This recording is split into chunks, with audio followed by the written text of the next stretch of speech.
어떻게 개편하더라도 대동소이하다는 겁니다. 그게 결과입니다. 어떻게 개편하도 대동소이하니까 이 정부 조직 개편을 가지고 지나치게 힘을 빼지 말고 정부 조직 한번 개편하면 6개월간 정부 조직은 일을 못합니다. 오히려 그 손실이 더 크다는 거죠. 자, 그러면은 지금 이 정부 조직 개편을 아무리 하더라도 현재 책임과 권한을 중심으로 하는 오프라인 조직은 사일로의 장벽을 가지고 모든 조직은 모순입니다. 그래서 성과 분석 결과 성과 없다는 게 명백하게 드러나 있습니다. 그런데 그럼에도 불구하고 이번 신정부가 누가 맡게 되든 간에 정부 조직은 개편할 겁니다.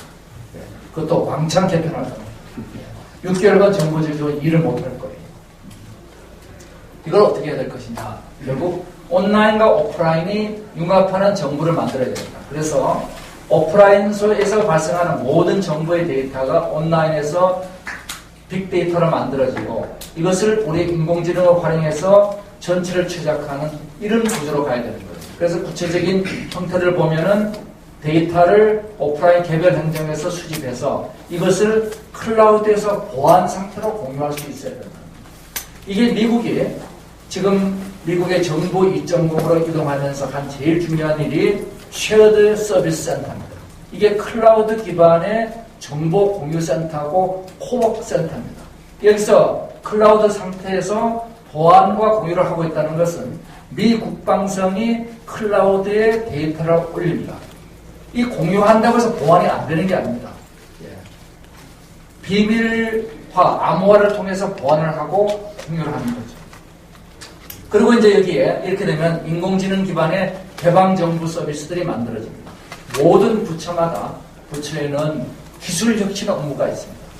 그러면 기술 혁신 업무를 다 묶어보세요. 그러면은 부처가 또 하나 새로 만들어지는 거죠. 그럼 기존 부처의 기술 혁신하고는 서로 또 안 맞아 들어갑니다. 모든 부처는 중소기업 업무가 있고 모든 부처는 여성의 업무가 있습니다. 이걸 전부 다 우리가 개별적으로 부처를 만들다 보니까 복잡해진 거죠. 그래서 이렇게 이 온라인과 오프라인 연결된 정부 형태를 만들자 하는 겁니다. 자, 그렇게 만들고 이제 국가는 4차 산업혁명에서 무엇을 해야 될 것이냐 하는 문제인데 제가 4차 산업혁명 이렇게 정의합니다. 인간 중심의 현실과 가상의 융합이다. 자, 이렇게 정의하면은 국가가 해야 될 일은 뭐냐면은 크게 4차 산업혁명의 양대 축은 제도와 기술이라는 양대 축으로 만들어져 있습니다. 이 제도에 대해서는 4차 산업혁명의 걸림돌을 제거하는 거고 기술은 새로운 기술의 융합을 촉진하는 겁니다. 그런데 기본적으로 기술은 시장의 영역이고 기업의 영역입니다. 그리고 제도는 기본적으로 정부의 영역이죠. 근데 지금 보면은 정부가 어디로 주로 힘을 쏟고 있냐면 기술 정책에 힘을 쏟고 기술 정책도 융합이 아니고 개별 기술 정책에 많은 돈을 쏟아붓습니다. 여기 무려 20조의 국가 예산이 투입되고 있어요. 그리고 성과는 OECD에서 가장 낮은 성과를 보이고 있습니다. 왜 그러느냐? 기본적으로 이 영역은 정부의 영역이 아니기 때문입니다. 우리보다 적게 투입하는 나라에서도 산업기술 개발에 그렇게 직접 돈을 넣고 있는 나라는 제가 없다고 단언할 수 있습니다. 국방, 환경, 보건 이런 사회 문제 해결에 들어가는 거지 산업기술 개발에 우리처럼 국가가 자원을 투입하는 데는 없고 그 결과는 레몬 마켓이 만들어져 있습니다. 자, 이 힘을 빼고 어디로 가야 되느냐? 제도를 개혁하는 쪽으로 이동하는 됩니다. 수많은 4차 산업혁명의 걸림돌들, 이것이 대한민국이 안고 있는 제도적 문제죠. 우리가 모든 4차 산업 분야에서 중국에 뒤진 이유는 뭐냐? 이 제도, 특히 규제 문제입니다. 그리고 이제 여기에 이걸 수행할 기업가 정신을 북돋아주는 것.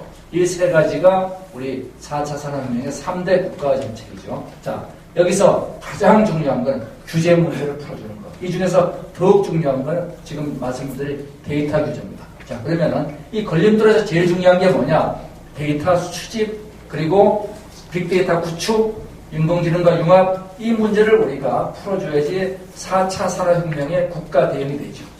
자, 보면은 규제를 걷어내는 문제가 얼마나 중요하냐. 우리가 다시 한번 보지만 여기서 수집에서 저장, 활용까지 데이터가 순환하기 위해서는 여기 있는 수많은 규제들을 풀어줘야 됩니다. 자, 그래서 개인 데이터가 지금은 수집을 규제하고 있습니다. 수집을 규제하니까 생기는 문제가 뭐냐? 수집한 기업이 아니면 활용할 수 없는 구조로 되어 있습니다. 예. 물론 소유권은 누구냐? 수집한 회사가 가지고 있습니다. 동의를 받았기 때문에. 자, 그러면은 수집한 여기 이 빌딩의 주인 KT, SKT는 그 데이터를 활용할 수 있어요. 수집할 능력이 없는 벤처기업들은 이런 빅데이터를 이용해서 할 수 있는 사업이 존재하지 않습니다. 수많은 벤처기업들이 이러한 데이터 활용 사업에 뛰어들었다가 전부 다 물러나는 이유는 우리 대한민국이 갖고 있는 수집 규제 때문입니다. 수집 규제는 전적으로 대기업 중심의 운동장이 기울어진 운동장입니다. 그 데이터의 소유권이 개인에게 있다면 내가 이동을 시킬 수가 있어요. 그리고 잘못된 활용을 규제할 수 있죠. 이것이 바로 옵트인에서 옵트아웃의 규제 전환입니다. 4차 산업혁명으로 가는 국가가 데이터 수집을 규제하는 형태의 정책까지는 절대로 4차 산업혁명이 불가능한 구조죠. 자, 그래서 우리는 이것이 KTX 표를 탈 때 다 규제하는 정책에서 안 탔을 때 걸리면 30배 무는 규제로 활용 잘못하면 1벌 100개로 가는 규제로 바뀌는 거죠.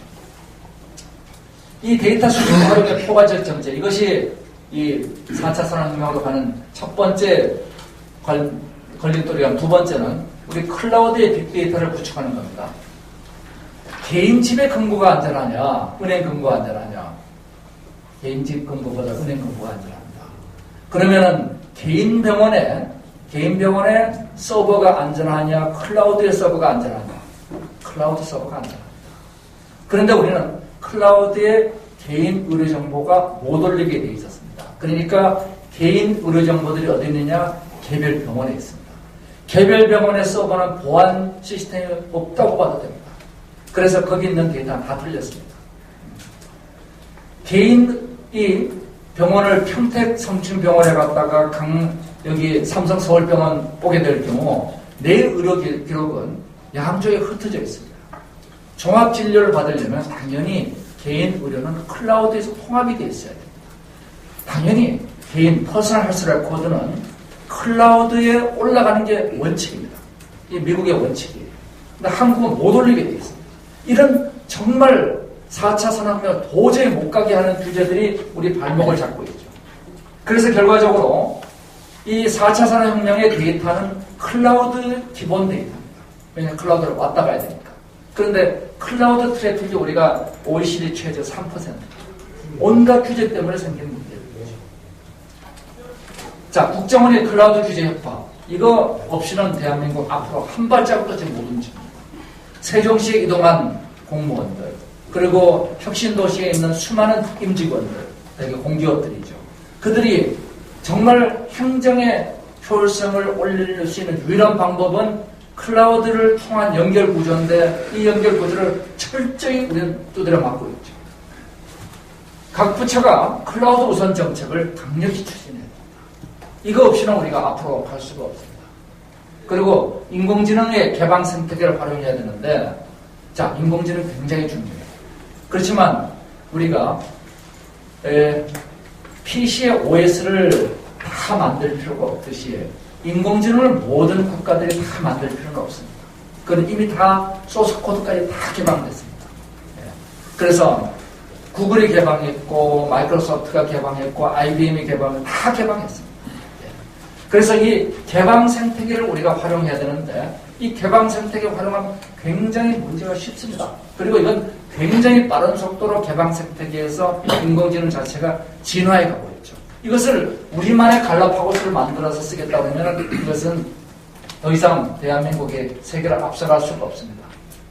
정부가 보유한 방대한 데이터, 간단한 인공지능 활용만으로도 지금 거대한 가치를 만들어낼 수가 있습니다. 그래서 한국의 4차 산업혁명 정책을 보면 사람 중심의 현실과 가상의 융합을 하고 제도와 규제 개혁, 그리고 융합기술입니다. 정부가 기술 융합이 아니라 개별 기술을 촉진할 이유는 거의 없어요. 융합기술만 촉진하는 거죠.